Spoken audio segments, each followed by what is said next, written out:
Look at what they do to each other. Look at what's going on right now overseas. The country with an eye. Let's avoid strikes on your thing. What's been going on since October, you know what? Who would ever want to believe in Judaism or Islam when you see the carnage, bro? Who? That's the Holy Land? Then I never want to see its fucking face. And that's causing more harm to people that believe in God than those that don't. Denomination, you're not God. You can make a mistake. You could be wrong.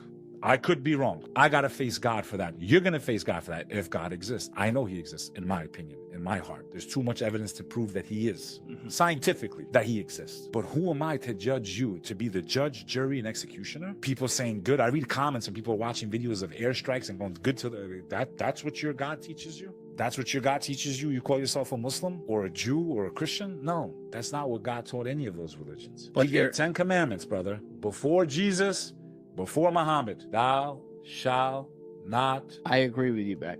And I also agree that a lot of these wars are completely unnecessary and sure, manipulated. Where's the weapons of mass? But they're really not. But there are also times where, and there's always some form of manipulation with war, but there are times where it makes sense. You know, I had Danny Hall in here recently, who is one of the greatest warriors in American history. I had him in for episodes 217 and 218. It was so long we did 2 episodes. And, you know, he won a Silver Star when he was in Iraq for killing a lot of insurgents. Basically, like, I think there was 57 in the battle. He went down in one ditch himself with no arms, and hand-to-hand, 1 on 18, took out 18. That's what won him the Silver Star. I saw that. Yeah, so a guy like that, and he's such a genuine, great guy, and he doesn't, like, take pride in, I killed so many people. Like, he's not like that.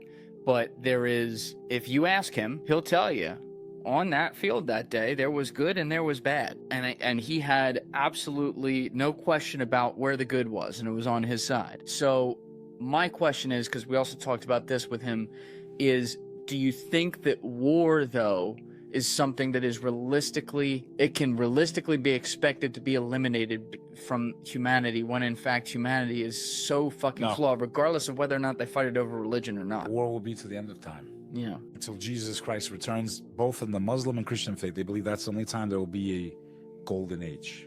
So every generation... And Muslims believe that also. Every generation has to turn away from God then in some ways. So, by your logic. So as far as conflict's concerned, I was never a fan of Saddam Hussein. Who put him in power?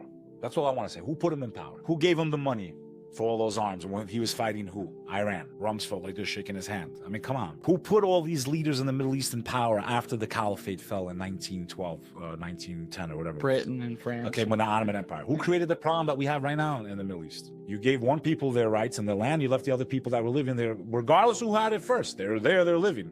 I don't care about who's right or wrong there. Both are wrong. Yeah. Both are paying the price. And it will not end well for them either. They might win the operation. They've lost the hearts and minds of so many people that supported them before. Yeah. I've advised them as friends. I have family that's of that faith. There's